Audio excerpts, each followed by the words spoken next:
Hello everybody, thank you so much for sharing with me this beautiful journey through South American rhythms. Thank you so much for sharing with me this beautiful journey through Latin rhythms. Thank you so much for sharing with me this Paseito Latino.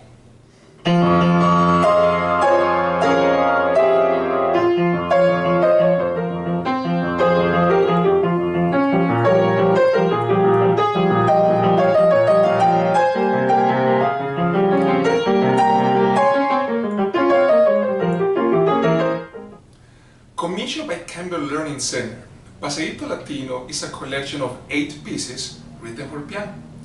Each of these pieces is based on a South American rhythm from countries such as Colombia, Argentina and Cuba.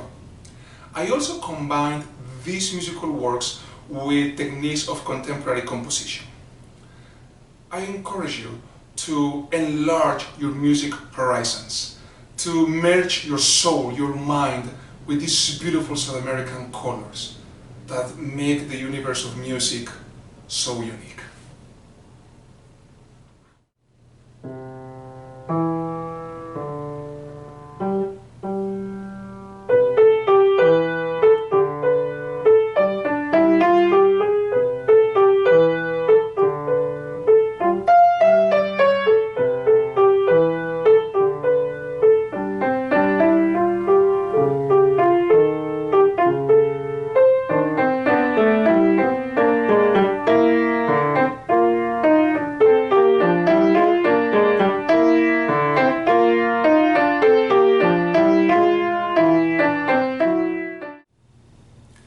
I have selected 3 pieces for today's presentation: Coco, Coco, Coraje, and Latino. I'm going to talk to you about the different musical elements that I used in these pieces, how I elaborated each of them, and how I presented those to the pianists. I want to start talking about Coco, Coco. Coco, Coco is based on a Colombian rhythm called Pasillo. This rhythm sounds like this. So I want to try this. How about if I do the rhythm first and then you at home try to do the same rhythm that I'm doing. So I do it first and then you go for it.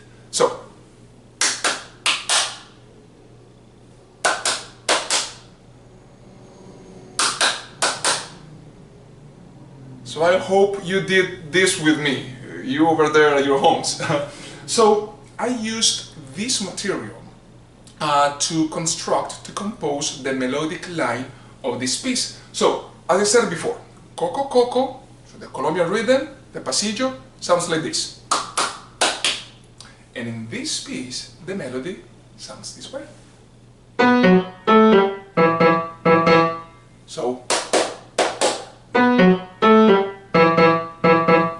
it's always the same rhythm. Now, there are some sections where I change a little bit the rhythm, like here.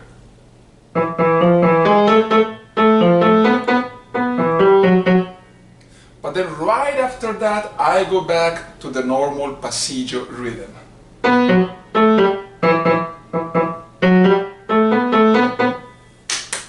It's always there. Another aspect of this piece is range. When I talk about range, is how much the hand moves to the entire keyboard. I just decided to reduce it just to this small range to help new students who approach the piece develop these 5 fingers all within the same area of the piano without thinking too much about moving all the time.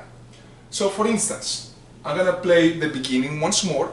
Notice how the hand stays always within the same range.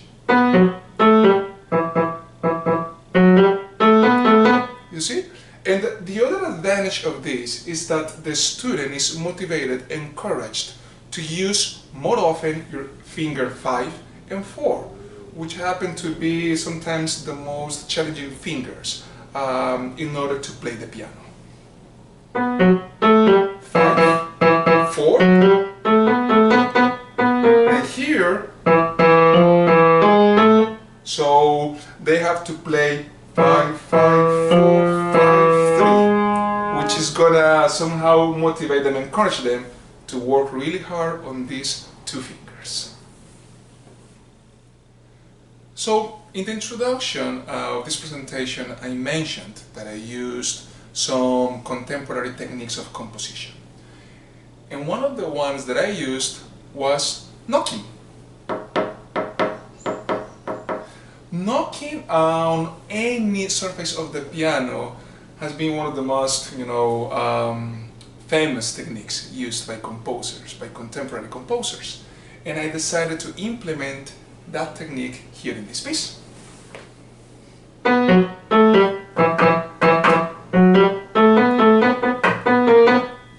Now, the pianist can knock on any part of the piano. Could be here, could be here, could be here, or even on the strings if they want to.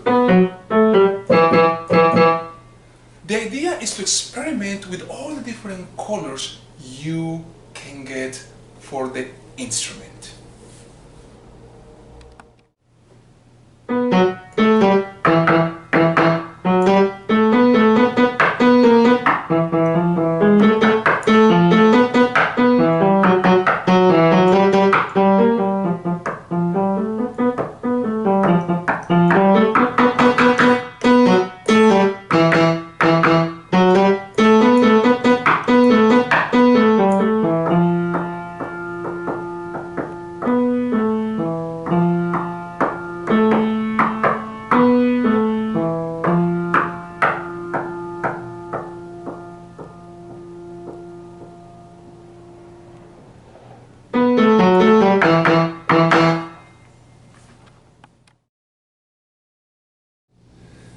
This next piece, Latino, I want to discuss two aspects of it.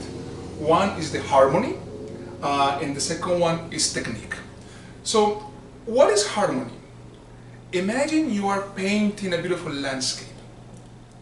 Each color you select to paint that beautiful landscape is gonna create a specific picture. And that combination of colors is in music what we call harmony. In other words, it's just a combination of sounds to create a specific picture, color. So in this piece I used a technique of harmony called bitonality. What is bitonality? It's when you have two different melodies or musical gestures, one in a key and the other hand or other melody in a different key.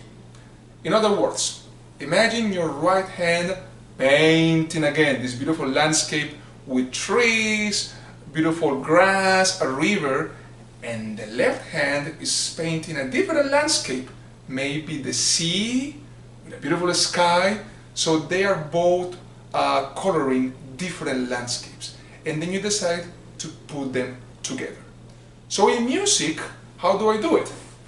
For instance, my right hand is gonna color just on the white keys, and my left hand on the black keys, like this.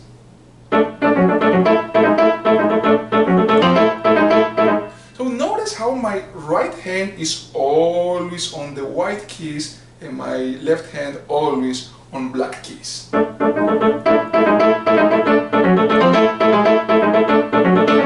That's what we call bitonality.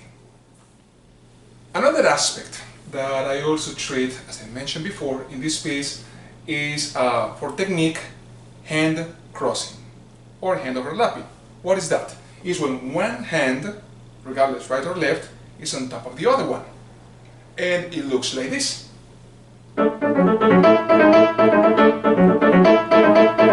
So notice how my left hand is always on top of the right hand, and there are sections on this piece where that changes, like here.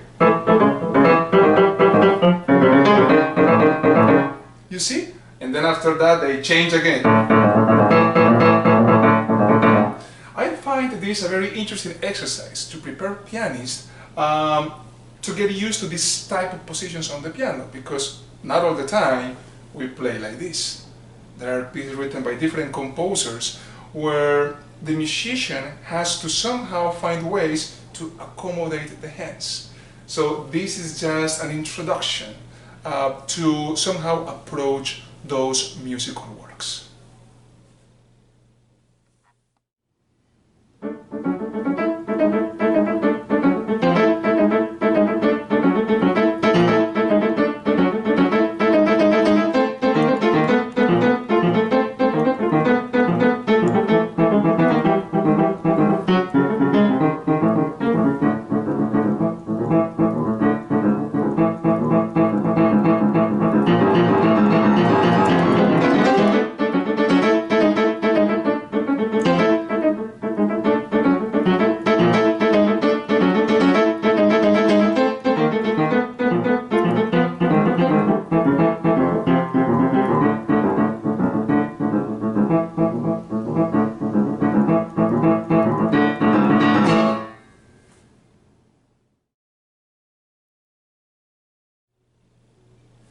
The next piece, Coraje, is based on a Colombian rhythm called bambuco. This rhythm sounds like this. If you want to, you can also try that one at home. That's going to be your homework. This rhythmic section, I use it in the opening of the piece. That's how I started the piece, and I use it as an accompaniment for the entire work. So I'm going to play a longer section of this so you can appreciate the bambuco.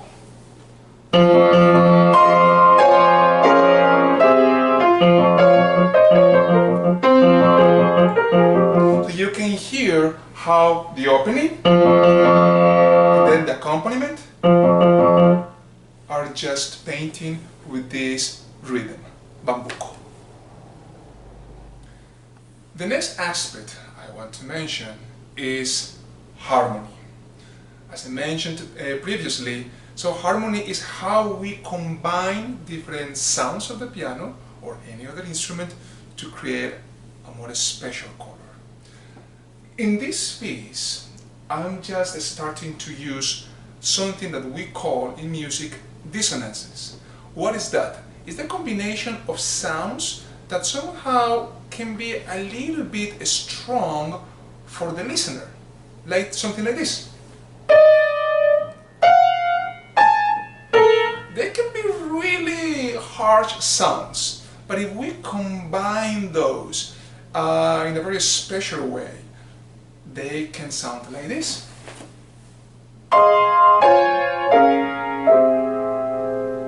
So I just showed you this harsh sound that sounds like this. But using the same material, if I combine that with other sounds, colors, I get this. Here in this section between finger 1 and 1, I'm using that strong sound, and then I do it here again. But when I add some more colors, it changes. So in this introduction and all over the piece, I introduce this new combination of sounds to somehow educate and prepare the ear, not only of the performer, but of the audience, to welcome this new palette of colors. So I'm going to play a longer section with this type of combinations. So here,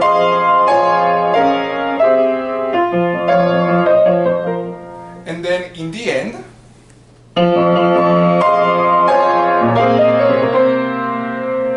the same sound. And then here, the same harsh sound, but when we put a little bit of pedal and we combine it with other notes, we get this effect. And I end with the same type of dissonance. This note and this one, creating that sound, and when we put it in context, we we get that type of color. Writing this bambuco, coraje, there was a very interesting concept that I always had in my mind. Articulation. As I mentioned before, pianists, even professional pianists, all of us, we always struggle a little bit with articulation of fingers 5 and 4, sometimes even 3. So in this piece, the way I wrote the melody, you will find that all the time I'm challenging the artist, the pianist, to use these 3 fingers as much as possible. And I'm gonna show you in which ways. I'm gonna play for you, as I mentioned before, just the opening section, the melody. So notice how I go from 1 to 3, 4, and then I challenge the pianist to go to 2, 4, and then 3. This happens to be sometimes an awkward position for the hand. And then I repeat the same gesture here. So that is a way of developing the articulation of these 3 fingers. So the entire gesture goes like this.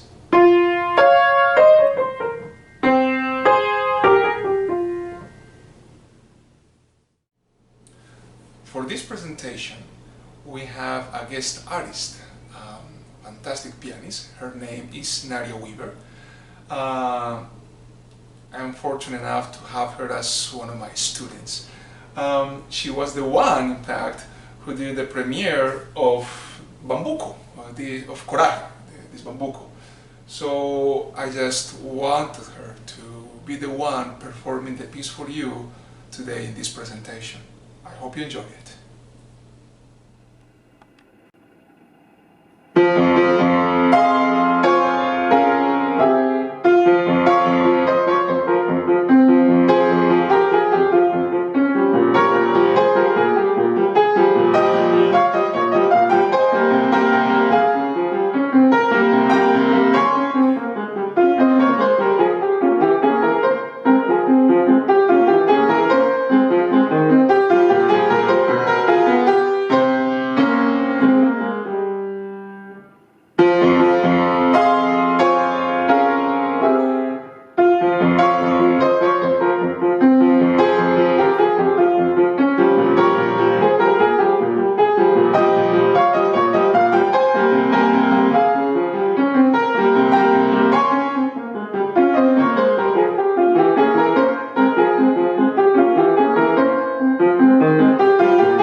Thank you so much to all of you for sharing this time with me. I want to thank God for giving me the opportunity of showing this project with all of you. I want to thank my wife, Marcela, who is always there supporting me. My mom, my father, my sisters, my family, all my friends, Campbell Learning Center for trusting me this beautiful mission. Thank you all for supporting this work. In order to get the book, all you have to do is just email me to the email address that I'm gonna put by the end of this video, or just visit my website. Thank you so much again, and God bless you.